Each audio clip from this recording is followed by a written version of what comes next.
বাবা যে ভাইরা ওয়াইস করনে রাদিয়াল্লাহু তাআলা আনহু নামে একজন আমার নবীর প্রেমিক ছিলেন। ওই নবীর প্রেমিক 6 বছর বয়সে উনি জামা কাপড়ের ব্যবসা করতেন। বাপের একটা জামা কাপড়ের দোকান ছিল।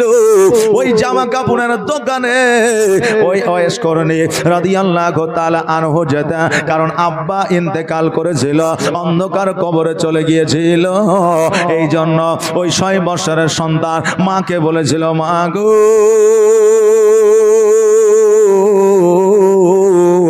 আজকে আব্বা নাই তো কি হয়েছে মা, আজকে আমরা না খেয়ে মারা যাব না। আমার আব্বার যে কাপড়ের ব্যবসা আছে ওই ব্যবসায় গিয়া আমি নিজে দোকান চালাবো মা, আর আমি সংসারটা মেনটেন করব। জোরে বলেন সুবহানাল্লাহ।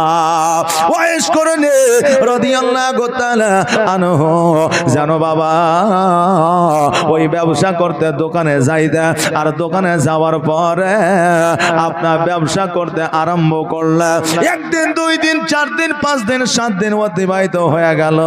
ব্যবসা যেন ভালো হতে লাগলো, ব্যবসায় যেন উন্নতি হতে লাগলো। আমার ওয়াইস করনি এবার একদিন রাত্রে বাড়ি আসলো, রাত্রিবেলায় শুয়ে আছে। সকালবেলায় যখন দোকানে যায় দেখছে যেন দোকান আর না, দোকানের যত সমস্ত জিনিসপত্র ছিল সমস্ত জিনিসপত্র যেন চুরি হয়ে গেছে। সব জিনিস যখন চুরি হয়ে গেছে মাকে এসে বলল, মা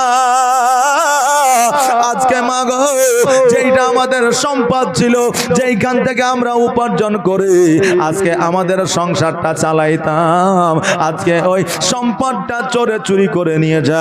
মা নিজের সন্তানের মাথায় হাত বুলাইয়া দিয়ে বলল, বেটা রে আজকে তোমার সম্পদ চুরি হয়েছে তো কি হয়েছে, আজকে তোমার ব্যবসার জিনিসপত্র চুরি হয়েছে তো কি হয়েছে, আমি তোমার মা যতদিন পর্যন্ত বেঁচে আছি অতদিন পর্যন্ত তোমার কোনো অসুবিধা হতে দিব না।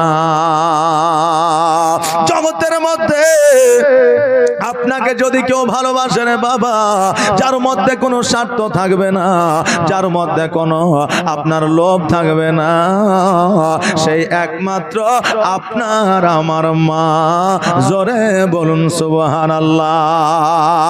আপনার সন্তান আপনাকে ভালোবাসলে আপনি বুঝবেন তার মধ্যে সার্থকতায় আছে। আপনার বিবি ভালোবাসলে আপনি জানবেন তার মধ্যে সার্থকতায় আছে। আপনার ভাই ভালোবাসলে জানবেন তার মধ্যে সার্থকতা আছে। আপনার বোন ভালোবাসলে জানবেন তার মধ্যে সার্থকতা আছে। কিন্তু একজনই বিনা স্বার্থে ভালোবাসে, যার নাম হলো মা। আপনি বলবেন হুজুর গো এদের মধ্যে কি স্বার্থ থাকে? আপনি সন্তানকে জন্ম দিলেন, সন্তান বড় হইল, ওই সন্তানকে যদি জমি জায়গা টাকা পয়সা ব্যবসা বাণিজ্য যদি দিতে না পারেন, একদিন বলে দেবে আব্বা গো তুমি আমাকে শুধু জন্মই দিয়েছ, ব্যবসা দাওনি, টাকা দাওনি, পয়সা দাওনি, জমি জায়গা দাওনি, কিছুই দিতে পারোনি। আজকে জগতের আলোটুকুই তুমি দেখিয়েছ। স্ত্রীকে নিয়ে আপনি ঘর সংসার করবে, আপনার যদি বড় রোগ হয়ে যায়, অনেক স্ত্রী আছে স্বামীকে ছেড়ে দেবে। স্বামীর পকেটে যখন টাকা থাকবে না, স্ত্রী বলবে তোমাকে বিবাহ করে আমার জীবনটা বরবাদ হয়ে গেছে। স্ত্রীর সঙ্গে যখন আপনার কোন রকমের সুখ থাকবে না, ওই স্ত্রী আপনার দিকে ভালো নজরে তাকাবে না, স্বামী স্ত্রীর দিকে ভালো নজরে তাকাবে না। ভাইয়ের সঙ্গে ভালোবাসা রাখবে, 1 কাঠা জমির জন্য আপনাকে মারার জন্য আসবে। বোনকে ভালোবাসবে, বোনকে সঠিকভাবে যদি আপনি হক বুঝাইয়া না দেন, বোন আপনার বাড়ি আসবে না। কিন্তু মা আল্লাহর তরফ থেকে এমনই একটা নিয়ামত রে বাবা, যেই মায়ের মনে কোনো সার্থকতা লুকিয়ে থাকে না, যেই মায়ের মনে কোনোদিন লোভ লালসা সন্তানের প্রতি থাকে না, ওই মা জগতের মধ্যে একমাত্র নিজের সন্তানকে বিনা স্বার্থে ভালোবাসে।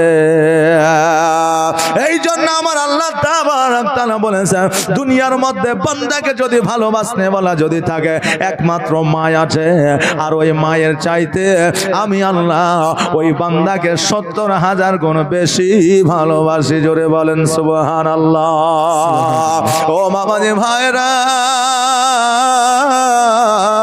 বয়স্ক মা মাথায় হাত বোলাইয়া দিয়ে বলল, বাবা রে, আজকে আমাদের সম্পদ চুরি হয়ে গেছে, তাতে কি হয়েছে? আমি তোমার মা জগতের মধ্যে বেঁচে আছি, আমি কথা দিলাম যতদিন পর্যন্ত হায়াতে আছে তোমার কোন রকমের অসুবিধা হতে দিব না, কোন রকমের ব্যাঘাত ঘটতে দেব না।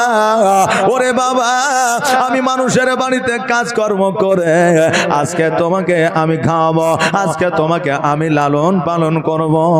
মা যেন বাড়িতে বাড়িতে কাজকর্ম করে, সারাদিন কাজ করে, একখানা রুটি পা, আর ওই একখানা রুটি নিয়ে এসে সন্তানকে সন্ধ্যাবেলায় ইফতার করাই। জোরে বলেন সুবহানাল্লাহ। বয়স্করণী বলল, মা আজকে একখানা রুটি নিয়ে এসে আমাকে দিয়ে ইফতার করাও। ও মা, আজকে তুমি কি খেয়ে ইফতার করেছ? মা বলেছে, বেটা রে, আমি খেয়েছি, কোনো সমস্যা নাই, তুমি খাও, ইফতার করো। সন্তান মায়ের কথা আপনার মেনে না।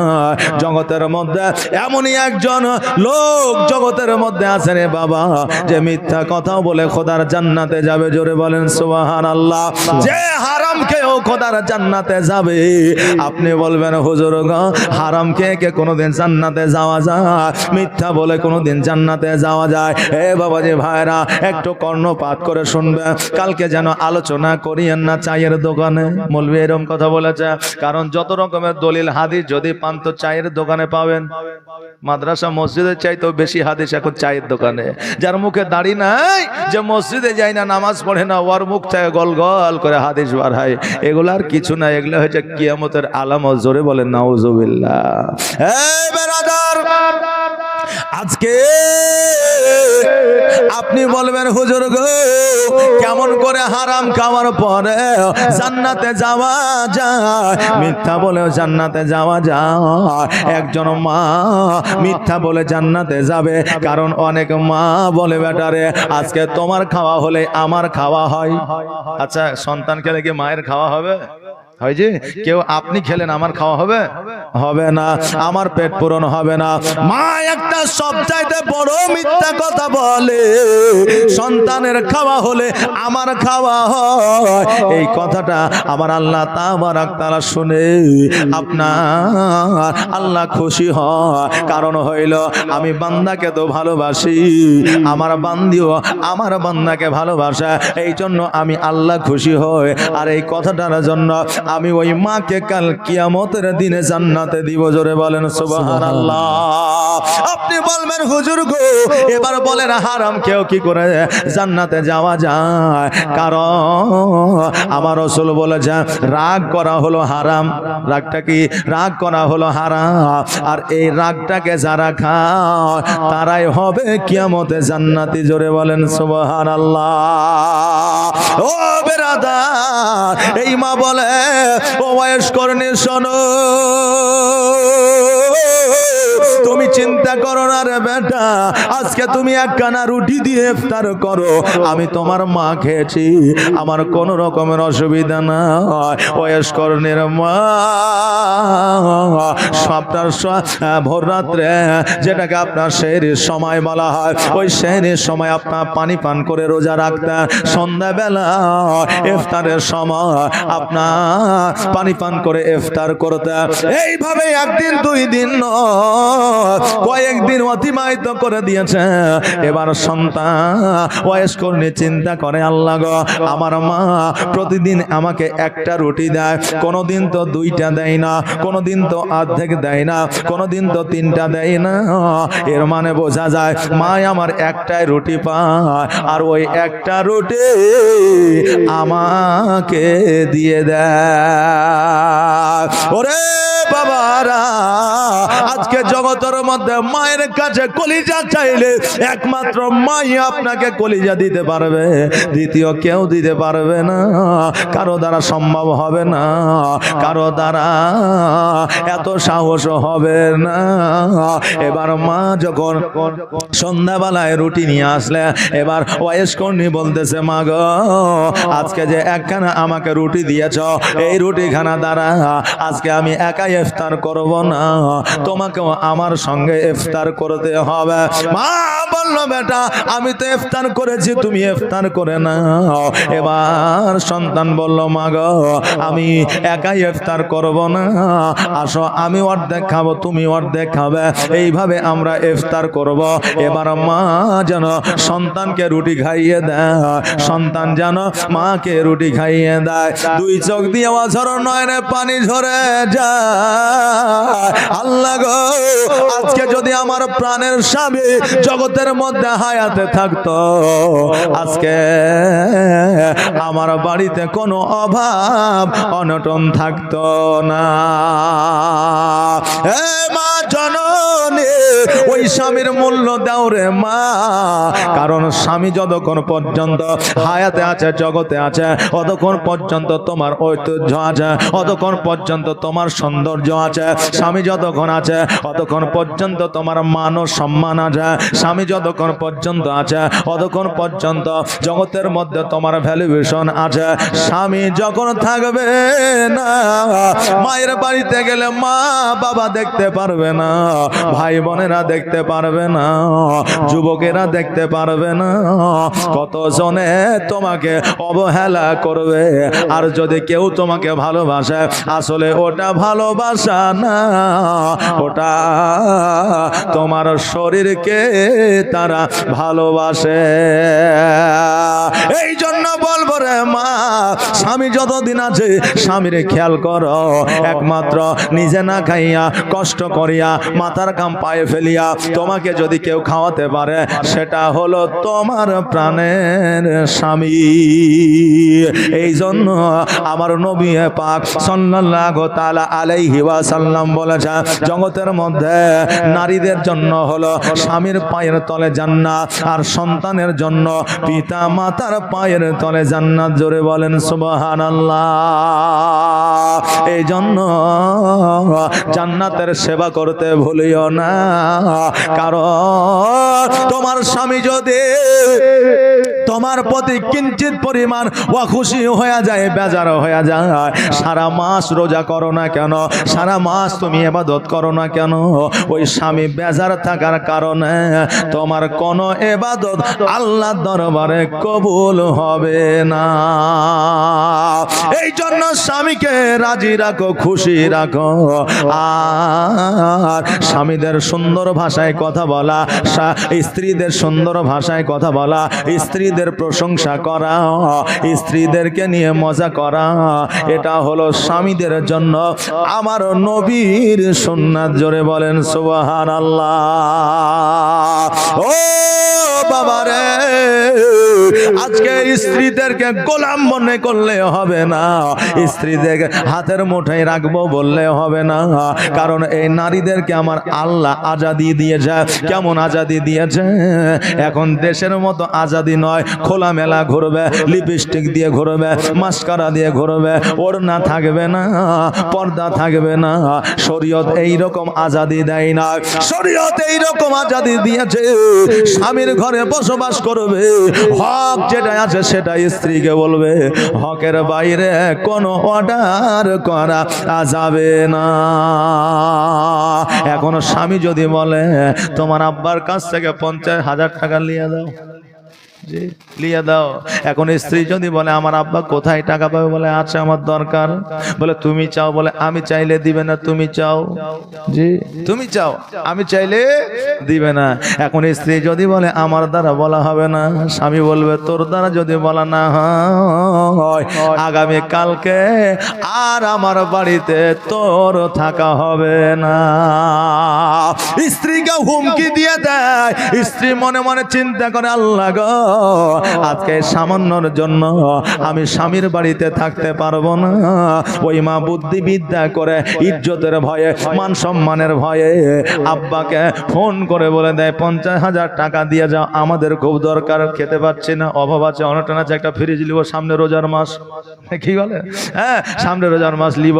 ওই মা আপনার স্ত্রী কত বড় মিথ্যা কথা বলে, বাপের কাছ থেকে 50,000 টাকা এইরকম কথা স্ত্রীকে কোনোদিন কিয়ামত পর্যন্ত বলা যাবে না, কারণ ওই স্ত্রী তোমার জন্য বড় ধরনের নিয়ামত। জোরে বলেন সুবহানাল্লাহ। আপনি বলবেন হুজুর আজকে আমার স্ত্রী আমার জন্য কেমন করে নিয়ামত হতে পারে? কারণ আমি বিয়ে করে আনলাম, আমি খাওয়াই, আমি পড়াই, আমি পোশাক আশাক দিই, আমার বাড়িতে থাকে, আমার জমি জায়গায় পাবে, অতএব আমার স্ত্রী কেন আমার জন্য নিয়ামত হবে? আমি তো আমার স্ত্রীর জন্য নিয়ামত। কথা তাই কিনা? যে দিবে সেই তো ভালোভাবে নিয়ামত হবে, কিন্তু আমার স্ত্রী কেন নিয়ামত? এই জন্য নিয়ামত রে বাবা। আপনার স্ত্রীর সঙ্গে আপনার বংশের কোনো সম্পর্ক নাই, রক্তের কোনো সম্পর্ক নাই। যেই দিন ঘটকে আপনাকে প্রস্তাব দিল, দেখতে গেলেন, ভালো লাগলো, পছন্দ হলো, পছন্দ হলো, তবে এখন যদি পর্দার সহিত জামাই নিজে গিয়ে দেখে তো পছন্দ হবে না। বন্ধুকে এসে জিজ্ঞাসা করে আসলে কেমন রে, দেখতে ভালো না খারাপ? তুই যদি বলি ভালো তো বিহাটা করবো, মনে হয় যে বিহা ওর সাথে লাগে, ওর সাথে হবে। জি, তবে এখন আবার দেখা কি আপনার জিনিস, মানে দেখার যে ফ্যাসিলিটি বুঝলেন, দেখতে গিয়ে বললেন খালা নানি ফুপু যারা যায় না, দেখতে যাও, বলে বউ তোমার চুলটা একটু দেখাও। জি, চুলগুলা লাইনে দেখবে, শ্যাম্পু দাওনি?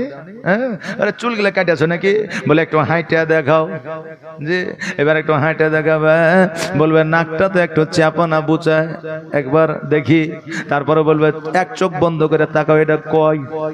বলে দুই। বলে ওই চোখ বন্ধ করে এবার এটা দিয়ে বলো, মানে চোখে দেখতে পাই কিনা, ওটাও টেরাই মারছে। কথা বুঝলে না? ওটাও টেরাই মারছে। শুধু এটাই নয়, বলে তুমি কি সব কাজ করতে পারো? বলে হ্যাঁ পারি। আসলে বউ দেখতে নয়, গরুর হাটে গরু কিনতে গেছে। গরু দেখতে যাই যখন, তখন আমরা দেখি না, দাঁত দেখি, জিভে দেখি, কদাঁত হয়েছে, হ্যাঁ, তারপরে গরুর পায়ে খুঁড়ে টুড়ে আছে কিনা, এই যে আমরা দেখি। এইরকম ভাবে এখন বেপরদায় আপনার তার পিসি, মাসি, বন্ধু বান্ধব, চাচা, তারপরে আপনার দোলা ভাই, সবাই একসাথে যায় একটা মহিলাকে বেপরদায় দেখে। এটা শরীয়ত জায়েজ আছে? শরীয়তে জায়েজ নাই। বাবাজি ভাইরা, যেটা আমি বলছিলাম, স্ত্রীর সঙ্গে আপনার সাক্ষাৎ হইল, আপনার পছন্দ হইল, বিবাহের দিন হয়ে গেল, বিয়ের জন্য গেছে, আপনার স্ত্রী যখন 3 বার কবুল বলেছে, ওয়াকাবিল তো জামিয়া বলে দিয়েছে, বাপের চাইতে, মায়ের চাইতে, ভাইয়ের চাইতে, বোনের চাইতে, প্রতিবেশীর চাইতে, বাড়ির চাইতে, সবার চাইতে বেশি মায়া, বেশি দয়া তোমার উপরে এসেছে। নিজের মা বাবাকে ছেড়ে, ভাইকে বোনকে ছেড়ে তোমার বাড়িতে এসে বসবাস করেছে। তোমার সন্তানকে 10 মাস 10 দিন গর্ভে ধারণ করে কত কষ্ট, যন্ত্রণা, ব্যথা, বেদনা সহ্য করে আজকে ওই সন্তানকে জগতের মধ্যে নিয়ে এসেছে, আলো দেখিয়েছে। আজকে আলো দেখানোর পরে 2 বছর নিজের বুকের দুগ্ধ পান করিয়েছে, ওই সন্তানকে লালন পালন করে বড় করেছে। স্বামী যখন অসুস্থ হয়েছে, স্বামীর খিদমত করেছে। বিছানাগত যখন হয়েছে, নিজে মহিলা উঠাতে পারে না, চাটতে পারে না, কত কষ্ট করে স্বামীকে প্রস্রাব পায়খানা করিয়েছে। এই জন্য স্ত্রী স্বামীর জন্য একটা বড় নিয়ামত। জোরে বলেন সুবহানাল্লাহ। রে বাবা, আজকে আমাদের বিবিরা গোলাম নয়, এই জন্য আজকে আমাদের বিবিরা হাতের মুষ্টিতে থাকবে না, এই জন্য কারণ আমার মায়েরা তো ওইভাবে তৈরি হয় নাই। আমরা অনেক পুরুষ বলি, আমাদের শরীর থেকে মাটি নিয়ে আমার হাওয়া আলাইহিস সালামকে তৈরি করেছে, নারীকে তৈরি করেছে। এই জন্য আমাদের জন্য তোরা, তোদের জন্য আমরা নয়। অনেকে বলি কি বলে না, আমাদের বাক্যটা অন্য রকম হয়ে যায়। আমার আল্লাহ নিজেই বলেছে, যদি নারীকে পায়ের মাটি, পুরুষের পায়ের মাটি দিয়ে তৈরি করতাম, নারীকে পায়ের তলে পুরুষেরা রাখতো, যে সময় জাহিলিয়াতের যুগে রাখতো। নবী যখন 570 খ্রিস্টাব্দে এসেছিল, সেই যুগটা ছিল জাহিলিয়াতের যুগ। ওই জাহিলিয়াতের যুগে যেমন নারীদের প্রতি অত্যাচার করা হতো, গোলাম মনে করা হতো, দাসী মনে করা হতো, আমার আল্লাহ বলেছে পায়ের মাটি দিয়ে তৈরি করলে পুরুষরা পায়ের নিচে রেখে দিত, হাতের মাটি দিয়ে তৈরি করলে হাতের মুষ্টে রেখে দিত, মাথার মাটি দিয়ে তৈরি করলে নারীরা মাথার উপরে উঠে নাচতো। আমি আল্লাহ আদম আলাইহিস সালামের বাম পাজরের মাটি দিয়ে, বাম পাজরের বক্ষস্থলের মাটি দিয়ে আমি নারীকে তৈরি করেছি। এই জন্য তাদের স্থান পায়ে নয়, হাতের মুষ্টে নয়, মাথার উপরে নয়।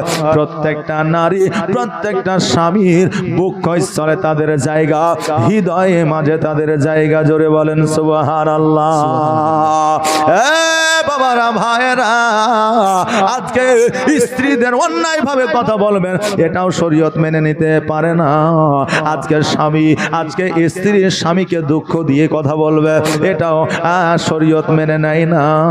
আজকে স্বামী আর স্ত্রী খুশি হইয়া একে অপরের দিকে তাকাইয়া যদি একবার মিষ্টি হাসি দিয়ে দেয়, আমার আল্লাহ তাদেরকে মকবুল হজের সব দিয়ে দেয়। জোরে বলেন সুবহানাল্লাহ। এই জন্য বলি, ওরে মা, স্বামী যতদিন জগতের মধ্যে আছে ততদিন স্বামীর সেবা করো, স্বামীকে অবহেলা করিও না। তোমার স্ত্রী যতদিন আছে তোমার স্ত্রীকে কখনো দুঃখ দিয়ে কথা বলবে না, যত পারবে প্রশংসা করো। কারণ একজন নারী স্বামীর ভালোবাসা, ভালো কথা শুনলেই খুশি হয়ে যায়। ভালোবাসা আর ভালো কথা শুনলে একজন নারী খুশি হয়ে যায়। তবে আজকে বাড়িতে গিয়ে এখনই টেরাই করিয়েন না যে মৌলবি তো বলেছে স্ত্রী প্রশংসা করতে, এখনই প্রশংসা করবো, এইরকম করিয়েন না, ধরা পড়ে যাবেন। মা বলবে মৌলবীর কাছ থেকে শুনে আসলে তার লেগে বলছে, আগে তো কোনোদিন বলো নাই। কারণ এক জায়গায় বলেছিলাম স্ত্রীদের প্রশংসা করবে, কেমন করে করবে? বলবে বিবি রে, আজকে তুমি যে সেজেছো গুজেছো দেখতে বড় ভালো লাগে, আজকে তুমি যে পোশাকটা পরেছো পোশাকটা অতি সুন্দর লাগে, আজকে তুমি যে সবজিটা রান্না করেছো সবজিটা বড় ভালো লাগে, আজকে যে গোস্তটা রান্না করেছো গোস্তটা অতি সুন্দর লাগে, আজকে ভাতটা যে তুমি রান্না করেছো ভাতটা খুব সিদ্ধ ভালো হয়েছে। এইভাবে বিবিদের প্রশংসা করবে। এক যুবক বাড়িতে গেছে যাওয়ার পরে জালসা শেষে রাতের বেলায় আপনার খেতে বসেছে, এবার স্ত্রী খেতে দিয়েছে। ও চিন্তা করছে আমার মাওলানা তা বললো বিবির হাতের খাবারের প্রশংসা করতে, একবার করে দেখিনি, বিবি খুশি হয়ে যাবে। অমনি বলছে বিবি রে, আজকে যে 2টা গোস্তের ডুমে দিয়েছ আমাকে, এই গোস্তটা রান্না খুব সুন্দর হয়েছে, বিউটিফুল নাইস। বিবি মুখটা ভারী করে নিচের দিকে করে নিয়ে বসে আছে। এখন স্বামী বলছে বিবি, মাওলানা বলল প্রশংসা করলে তুমি খুশি হয়ে যাবে, কিন্তু তোমার মুখটা কেন বেজার হয়ে গেল? এখন বিবি বলছে মুখটা বেজার হবে না কেন? আজকে 7 বছর বিয়ে হয়েছে, একদিনও আমার খাবারের প্রশংসা তুমি করো নাই। আর যেই দুপুর বেলায় ভাবি আমাকে 2খানা মাংস দিয়ে গেছে, আমি নিজে না খেয়ে তোমাকে দিয়েছি, আর অমনি ভাবির মাংস পাইয়া তুমি বলছো খুব সুন্দর হয়েছে। আমি তো জানি তুমি কেমন। কারণ একজন বিবি, যদি একজন বিবির কাছে স্বামী ভালো হয়ে যায়, আমার দয়ার নবী মায়ার নবী সাল্লাল্লাহু তাআলা আলাইহি ওয়াসাল্লাম বলেছেন ওই স্বামী সবার কাছে ভালো হয়ে যায়। জোরে বলেন সুবহানাল্লাহ। কারণ একজন স্বামীর চরিত্র ব্যবহার একজন স্ত্রীর চাইতে বেশি কেউ জানে না। আরে মা, এই জন্য আমি বলছিলাম স্বামী যতদিন আছে স্বামীর খিদমত করো, স্বামীকে ইজ্জত করো, সম্মান দাও, তবে স্বামীর ভালোবাসা তুমি পাবে। আর যারা স্বামীর ভালোবাসা পায় না, মোড়লকে বলে লাভ হবে না, বাপ মাকে বলে লাভ হবে না, প্রতিবেশীকে বলে লাভ হবে না। কারণ এক বুদ্ধি দিতে গিয়ে অপর বুদ্ধি দিবে। তুমি রাত্রে বেলায় তাহাজ্জুদের নামাজ পড়ো, আল্লাহর কাছে দোয়া করো, আল্লাহ গো আমার স্বামীকে তুমি হেদায়েত করে দাও। আজকে তোমার দোয়াকে যদি আল্লাহ কবুল করে নেয়, তোমার স্বামীকে হেদায়াত করে দেবে। হেদায়াতের মালিককে, হেদায়াতের মালিক হলো আমার আল্লাহ। তোমার স্বামীকে যদি আমার আল্লাহ হেদায়াত করে দেয়, ওরে মা, কিয়ামত পর্যন্ত তুমি এই জগতেও তোমার ভালাই হবে, পরের জগতেও তোমার ভালো হবে। জোরে বলেন সুবহানাল্লাহ। আমার ওয়াইস করনি মা চিন্তা করে, আল্লাহ গো আজকে যদি আমার স্বামী বেঁচে থাকতো, অভাব অনটন থাকতো না, এইভাবে তো জীবন যাপন করা আমাদের অসম্ভব হয়ে যায়। ওয়াইস করিনি বলল মা গো, ও গো মা, অর্ধেক করে রুটি খেয়ে ইফতার করে আমাদের পেট পূরণ হয় না। মা গো, ও জননী, আজকে তুমি যেই বাড়িতে কাজ করো, যেই বাড়িতে কর্ম করো, ওই বাড়িতে বলে কি আর একটা রুটি বানানো যাবে না? মা বলল বেটারে, আমি একবার চেষ্টা করব, কোশিশ করব। মা সারাদিন কাজকর্ম করেছে, এবার সন্ধ্যাবেলায় যখন আপনার একটা রুটি দিয়েছে, ওয়াইস কর্ণের মা বলতেছে, ওগা আমার মনি, একটা রুটিকে বাড়িয়ে দিতে পারবেন না, কারণ আমার বাড়িতে একটা ছোট্ট বাচ্চা আছে, অর্ধেক রুটি খাইয়া তার পেট পূরণ হয় না। ওই মনি বলল, শোনো রে, একটা রুটি তোমাকে দিছিলাম, এটাই তোমার কপাল ছিল। আজকে যখন আরো একটা চেয়েছ আমার বাড়িতে কাজ করার জন্য, আর তোমাকে আসতে হবে না। এই রকম ব্যবহার চরিত্র বর্তমানে আমাদেরও আছে। তখন ডাইরেক্ট ছিল, এখন ইনডাইরেক্ট আছে। আপনি বলবেন কেমন করে হুজুর, একটু বুঝায় বলে। কারণ এখন বাবাজি ভাইরা, যে সমস্ত ইমামরা মসজিদে থাকে, তাদের বেতন 5 থেকে 6 হাজার টাকা, 2 বছর 4 বছর পার হয়ে যাচ্ছে। এখন ইমাম সাহেব যদি বলে, ও মোড়ল সাহেব, ও প্রতিবেশী গ্রামবাসী, আমার কি 1000টা টাকা বাড়ানো যাবে না? এবার বলে, আমরা মিটিং করে দেখছি। মিটিংয়ে বসে ওই 1000 টাকা বাড়ানোর কথা বলা তো দূরের কথা, ইমাম পরিবর্তনের কথা হয় যে 1000 টাকা বাড়াইতে বলেছে, অতএব 1000 টাকা বাড়ানো যাবে না, এই ইমাম কি পাল্টে দাও, আমরা 5000 টাকাতে মৌলবি পেয়ে যাবো। জি, 1000 টাকা আরো কমে যাবে, কত 6000 লাগে, আরো 1000 কমে যাবে। হ্যাঁ বাবাজি ভাইরা, এখন আমাদের মধ্যে ওই রকম আচরণ আছে। যদি একটু বেতন বৃদ্ধি করতে চায়, যদি খাবার একটু বেশি চায়, তবে আমরা ওই কর্মিককে পরিবর্তন করে দিই। ও বাবাজি ভাইরা, তবে এই জায়গায় কর্মিক যেহেতু বলেছে, ইমামকে কর্মিক মনে করিয়েন না, কারণ কর্মটা আপনার করে না, তারা কর্মটা করে আমার আল্লাহর। জোরে বলেন সুবহানাল্লাহ। কারণ আপনার বাড়িতে তিনি কাজ করে না, আল্লাহর ঘরে তারা কাজ করে, এই জন্য আল্লাহর তারা কর্মী, আপনার কর্মী নয়। বেরাদার, ওয়াইস কর্ণের মাকে যেন আপনার তাড়াইয়া দেওয়া হলো, খাবার দেওয়া হলো না, যেই একটা রুটি দিত সেটাও আর দিল না। বাড়িতে আসিয়া ওয়াইস কর্ণী বলল, মা আজকে তোমাকে কি বেশি রুটি দিয়ে যা। 2 চোখের পানি ছেড়ে দিয়ে মা কান্দে, বেটারে আজকে 2টা রুটি দেওয়া তো দূরের কথা, একটা রুটিও আজকে দেয় না, কর্মকাল থেকে আর থাকবে না। 2 দিন 4 দিন যখন পানি খেয়ে সেহরি করলো, ইফতার করলো, পাড়া প্রতিবেশী কেউ তাদের সহযোগিতা করলো না, একটা খেজুর পর্যন্ত দিয়ে গেল না। তখন ওয়াইস কর্ণী বলল, মা গো, আজকে পাড়া প্রতিবেশীরা যখন আমাদের দিকে তাকায় না, আমরা খেতে পেলাম কি পেলাম না, ওই খবরটা যখন নেয় না, ততএব এই গ্রামের চাইতে জঙ্গলে থাকা অতি ভালো। গ্রামে থেকে যদি পাড়া প্রতিবেশী যদি খোঁজ না নেয়, তবে ওই গ্রামে আপনি কি উপকার পাবেন? জি, একজন মারা গেল, যদি কেউ কবর খুঁড়তে না যায়, আপনার প্রতি যদি লক্ষ্য না থাকে, ওই গ্রামে থেকে কোনো লাভ আছে? আচ্ছা জি, কোনো লাভ নাই। ও আমার বাবারা ভাইরা, ওয়াইস কর্ণী বলল, মা এই গ্রামে আর থেকে লাভ নাই, চলো চলো আমরা জঙ্গলে বসবাস করব। ওয়াইস কর্ণী মায়ের 1 টুকরো সোনা ছিল, ওই সোনাটাকে বিক্রয় করে একটা দুম্বা কিনলো, ওই দুম্বা কিনিয়া জঙ্গলের মধ্যে বসবাস শুরু করে দিল। আর ওই দুম্বাটাকে চড়ায়, ওই দুম্বা থেকে আরো একটা দুম্বা হয়, আর একটা থেকে আরো একটা দুম্বা হয়, এইভাবে তার মূলত কাজ হয়ে গেল দুম্বা চড়ানো, ওখান থেকে তার সংসার চালানো। ওয়াইস কর্ণী এবার বলল, মা গো, যখন এখান থেকে আমার উন্নতি, আমি আর দেশে যাব না, এই জঙ্গলের মধ্যে আমি থাকব। ওয়াইস কর্ণী আপনার দুম্বা চড়াইতে আরম্ভ করলে, হঠাৎ করে আমার নবীর কালিমার আওয়াজ যেন ভেসে আসে। এবার আমার নবীর কালিমার আমার মহব্বতে যেন ওয়াইস করনি পড়ে গেল। আল্লাহ যাকে হেদায়েত করে গো তাকে বাবা বারবার বারবার বলার দরকার হয় না, অটোমেটিক হেদায়েত হয়ে যায়। আর যাদেরকে আমার আল্লাহ হেদায়েত করার জন্য ওসিলা পাঠায়, যারা হেদায়েতের জন্য অগ্রসর হয় না, আল্লাহ তাদের দিলে মোহর মেরে দেয়, কিয়ামত পর্যন্ত তারা সঠিক পথে আসবে না। ওয়াইস করে নে আপনার নবীর কালমা পড়ে নিল, এবার নবীর কালমা পড়ে নিয়ে নবীর মহব্বতে যেন পড়ে গেল। বেরাদা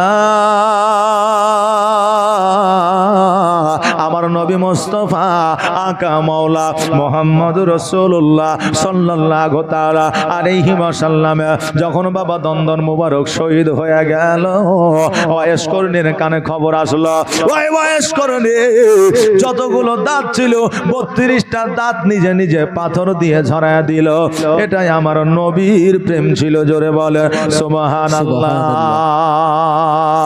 আর আমার মদিনায় নিবানে দয়ার নবী গো, আমার মদিনায় নিবানি নবী, আমার মদিনায় নিবানি তুমি, আমার মদিনায় নিবানে দয়ার নবীজি, আমার মদিনায় নিবানি নবীজি। আমার পাগল বানায়া আছো মদিনায় লুকায়া, আমার পাগল বানায়া আছো মদিনায় লুকায়া, অন্তরেতে মদিনার পুরানি নবী, অন্তরেতে মদিনার পুরানি দয়ার নবীজি, আমার মদিনায় নিবানি তুমি, আমার মদিনায় নিবানি দয়ার নবীজি, আমার মদিনায় নিবানি। ও বাবা যে ভাইরা, এ ওয়াইস করণী আমার নবী মুস্তাফা আকা মাওলা মুহাম্মদ রাসূলুল্লাহ সাল্লাল্লাহু তাআলা আলাইহি ওয়াসাল্লামকে এত ভালোবেসেছিলেন, এত মহব্বত করেছিলেন, এত প্রেম করেছিলেন। আমার নবীর দন্দর মুবারক শহীদ হয়ে যাওয়ার কথা শুনে সমস্ত দন্দর মুবারক শহীদ করে দিলেন। আমার নবী যখন 63 বছর জীবন যাপন করার পরে এই জগৎ থেকে পর জগৎ গমন করবে, ওমরকে ডাক দিয়ে বলল, ওমর আজকে ওসমানকে, আজকে আলী রাদিয়াল্লাহু তাআলা আনহুকে আর তোমাকে একটা ওসিয়ত করে যাচ্ছে। ওসিয়তটা হলো আমার যে একটা পুরনো জুব্বা মুবারক, এই জুব্বা মুবারকটা তোমাদের দিয়ে গেলাম। আমার একটা পাগল আছে, আমার একটা প্রেমিক আছে, যার নাম হলো ওয়াইস করণী। এই জুব্বাটা তার কাছে তোমরা পৌঁছায়া দিও, জোরে বলুন সুবহানাল্লাহ। আবু বকর বললেন, হুজুর গো, ও দয়ার নবীজি, আজকে আমি আবু বকর, আমাকে কেন ওই ওসিয়তটা দিলেন না? কারণ নবী গো, আপনার ওসিয়ত যদি আমি পাই, আমার জীবনটাকে ধন্য মনে করব। নবী আমার বলে, আবু বকর, এই জুব্বা মুবারকটা, এই ওসিয়তটা যতক্ষণ পর্যন্ত ওয়াইস করণীর কাছে পৌঁছাবে, কতদিন পর্যন্ত তুমিও দুনিয়াতে আর থাকবে না। এই জন্য তোমাকে দায়িত্বখানা দিলাম না। আজকে বাবারা অনেকেই বলে আমার নবী গায়েব জানে না, কারণ হইল আমার আল্লাহ হলো আলিমুল গায়েব, আমার নবী হইলেন ইলমুল গায়েব। আমার আল্লাহ সব কিছু জানে, আমার নবীকে সমস্ত কিছু জানায়া দে।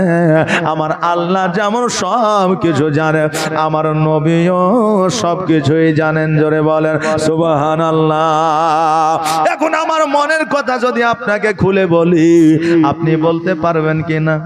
পারবেন না জি? পারবেন।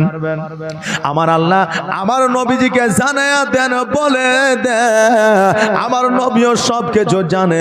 এই জন্য আমার নবীকে ইলমে গায়েবের সংবাদ দেনেওয়ালা দাতা নবী বলা হয়। আমার নবীজি বললেন, আবু বকর তুমিও অতদিন পর্যন্ত জগতে থাকবে না, তুমিও জগৎ থেকে বিদায় নিবে, আড়াল হয়ে যাবে।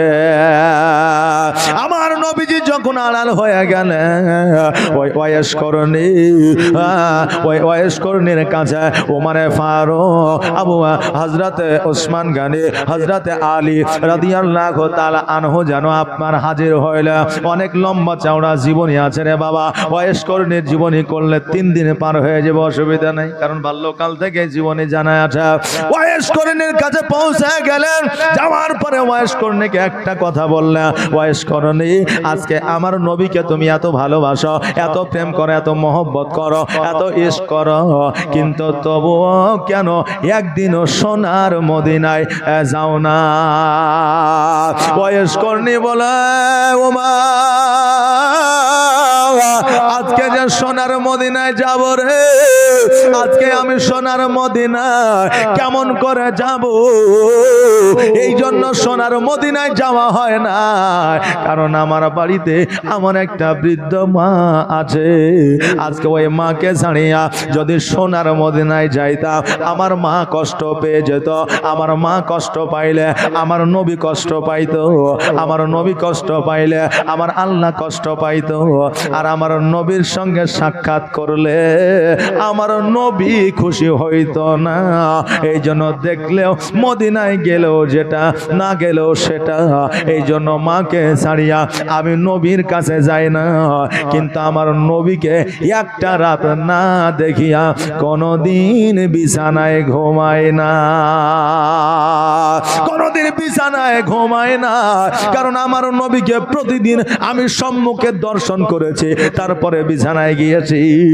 আজকে আমার নবী বলে দিয়েছে, ও বয়স আজকে আমার কাছে আসতে হবে না, তোমার মায়ের খিদমত করাটা তোমার জন্য হজ হয়ে যাবে। জোরে বলেন সুবহানাল্লাহ।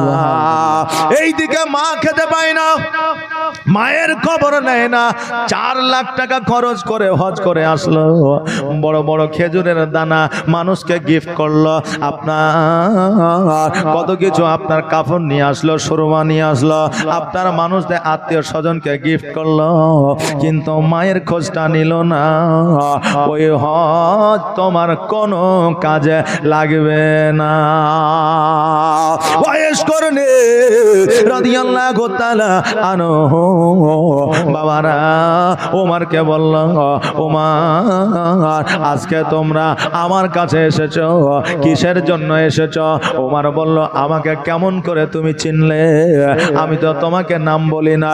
জুব্বা মুবারক আমি যে তোমার জন্য নিয়ে এসেছি, উপহার নিয়ে এসেছি, এটা তুমি কেমন করে জানলে? ওয়াইস করণী বলে, শোনো, আমি মদিনায় যাই না, কিন্তু মদিনার খুশবু যেটা সেটা আমি জানি। তুমি ওমর আমি বুঝতে পারলাম, এই জন্য আমার নবী আমাকে খবর দিয়েছে। আর তোমার গা থেকে, তোমার শরীর থেকে যে খুশবুটা বের হয়, আমার নবীর ঘামের ঘ্রাণের মতো খুশবুটা বের হয়। এই জন্য তোমার ঘ্রাণ সঙ্গে আমি বুঝে গিয়েছি তুমি হলে খলিফা ওমর। জোরে বলেন সুবহানাল্লাহ।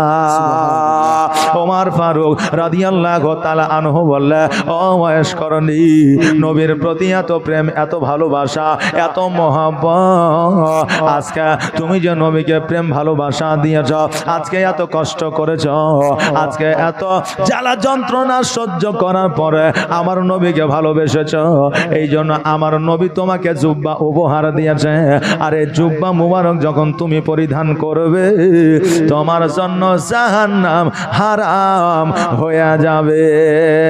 আর নবীর প্রেমে পাগল হইলে, নবীর প্রেমে পাগল হইলে আল্লাহ তাআলা খুশি। নবীর দরুদ পড়ো দিবানিশি, নবীর দরুদ পড়ো দিবানিশি। নবীর প্রেমে পাগল হইলে, নবীর প্রেমে পাগল হইলে আল্লাহ তাআলা খুশি। নবীর দরুদ পড়ো দিবানিশি, নবীর দরুদ পড়ো দিবানিশি। আমার নবীর প্রেমে পাগল হইলে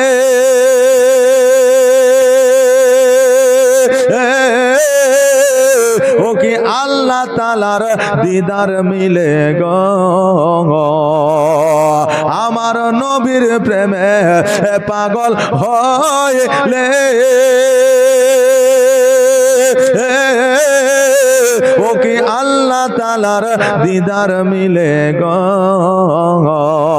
থাকো যদি যদ বাহালে, থাকো যদি যদ বাহালে, হইয়া প্রেম উদাসী, নবীর দরুদ পড়ো দিবানিশি। নবীর প্রেমে পাগল হইলে, নবীর প্রেমে পাগল হইলে আল্লাহ তাআলা খুশি, নবীর দরুদ পড়ো দিবানিশি, নবীর দরুদ পড়ো দিবানিশি। আমার উমারে ফারুক রাদিয়াল্লাহু তাআলা আনহু জানো বাবা ওই জুব্বাটা আমার হযরত ওয়াইস কারনীকে যেন দিয়ে দিলা। আর ওয়াইস কারনী আমার নবীর জুব্বা পাইয়া যেন বড় খুশি হয়ে গেলেন। আহারে বাবারা, আজকে আমরা অতি নেকের সবের অধিকারী হতে পারে, হাজার হাজার নেকির অধিকারী আমরা হতে পারি। আজকে আমরা 100 বৎসরের সময় একটা মাসে আমরা নেকির অধিকারী হতে পারি, যেই মাসটা হলো পবিত্র রমজান মাস। জোরে বলেন সুবহানাল্লাহ। আমার নবীজি সাহাবিয়ে কেরামগণকে শোনাইতেছেন আদম আলাইহিস সালাম এত বৎসর বেঁচে ছিলেন, সুলাইমান আলাইহিস সালাম এত বৎসর বেঁচে ছিলেন, হযরত ইব্রাহিম আলাইহিস সালাম এত বৎসর বেঁচে ছিলেন, তারা এত নেকি অর্জন করেছেন। সাহাবীরা বলে হুজুর গো, আজকে আমাদের বয়স তো 50 থেকে 60 বৎসর, তিনাদের সমতুল্য নেকি আমরা কেমন করে কামাবো, তিনাদের সমতুল্য আমরা কেমন করে নেকি অর্জন করব। আজকে সাহাবিয়ে কেরামগণের চিন্তা ভাবনা এক ছিল, আর আমাদের বর্তমানে চিন্তা ভাবনা হলো এক। আমরা ইবাদতের চিন্তা ভাবনা করি না, নেকির চিন্তা ভাবনা করি না। আমরা চিন্তা ভাবনা করি বেশি দিন বাঁচলে বেশি উপার্জন করা যাবে, টাকা পয়সা ধন সম্পদ জমি জায়গা মণিমুক্তা সোনা দানা, এই চিন্তা ভাবনা আমাদের থাকে। কিন্তু এইগুলা কবরে যাবে না, কবরে যদি যায় একমাত্র যাবে আমার আপনার আমল। জোরে বলেন সুবহানাল্লাহ। এই জন্য বাবারে, জগতের মধ্যে শুধু টাকার পেছনে ছুটিও না, নামাজ পড়ো, রোজা করো, কারণ রমজান মাসে আল্লাহ অফার দিয়েছে, এই অফারটা তুমি অ্যাকসেপ্ট করো। কারণ জগতের মধ্যে কর্মটাও একটা ইবাদত, ধর্মটাও একটা ইবাদত। আজকে বর্তমানে টাকা নাই, পয়সা নাই, উপার্জন করিয়েন না। আজকে আপনাকে কেউ দুই নজরে দেখবে না, আর যখনই আপনার দুইটা পয়সা হবে, বড় বড় নেতা পর্যন্ত তোমাকে কল করে ডাকবে। কোথায়? বলে বাড়িতে। সবসময় বাড়িতে থাকলে হবে? একটু মুড়ে এসো, চায়ের দোকানে একটু আড্ডা দিই, নাকি বলেন? একটু আড্ডা দিই, কারণ আপনার টাকা আছে, আর টাকা যদি না থাকে তা আপনার খবরও নিবে না, ভাই খেতে পেয়েছো না পাও নাই। কারণ আজকে আমরা যুব সমাজদের যুবকদের আমরা অনেক সময় অনেক আলেম দোষ দিই। কি দোষ? যে তোমরা পণ নেওয়া যাবে না। আজকে শুধু ওই যুবকদের দোষ নয়, আজকে বর্তমানে ওই যুবতী অর্থাৎ মেয়ের বাপেরও দোষ আছে। বলবেন কেমন করে? আজকে একটা ব্যবসায়িক ছেলের সঙ্গে মেয়ের বিয়ে দিতে চায় না, একটা বেকার ছেলের সঙ্গে মেয়ের বিয়ে দিতে চায় না। একটা মাস্টার, ডাক্তার, উকিল, হাকিম যখন হয়ে যায় তখন তারা ডাকে তোলে, আমি 20 লাখ দিব। বলে তোর চাইতে আমি কমানে দিবে, আমি 30 লাখ দিব। ও বলে আমি একটা মালদায় বড় বড় বিল্ডিং তৈরি করে দেবো। বলবে আমি বিল্ডিং তো দূরের কথা, বিল্ডিং তৈরি করে একটা শপিং মল খুলে দেবো। এখন বিটির বাপেরা মাস্টারের সঙ্গে বিয়ে দেওয়ার লাগে কম্পিটিশন শুরু করেছে। জি, এখন ওই মাস্টার দেখছে যখন আমার বাজার যখন হাই 50 লাখ, তো আমি চাইবো 1 কোটি। জি, তাহলে শুধু যুবকের জামাইয়ের দোষ নাই, এখন মেয়ের বাপেরও দোষ আছে।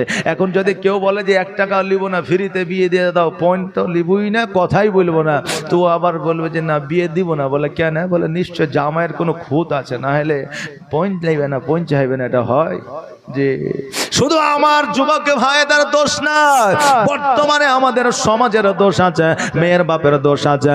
যতক্ষণ পর্যন্ত এই এই সমাজটাকে সচেতন না করতে পারবো, অতক্ষণ পর্যন্ত এই পণ উঠবে না। যেই কথা নিয়ে আমি আপনাদের এই জায়গায় এসেছি, কথাটা হলো এই, ধর্ম করাও যতটা তোমার জন্য জরুরি, কর্ম করাও তোমার জন্য ততটাই জরুরি। কারণ শুধু ধর্ম করবে, সংসার দেখবেন না, সন্তান দেখবেন না, স্ত্রী খেতে পাবে না, সন্তান খেতে পাবে না, ওই ইবাদত আল্লাহর দরবারে কবুল হবে না। শুধু কর্ম করবে, ইবাদত করবেন না, ওই ইবাদতে ওই কর্মে আমার আল্লাহ বরকত দিবে না। এই জন্য কর্ম করেন, ধর্ম করেন, সামনে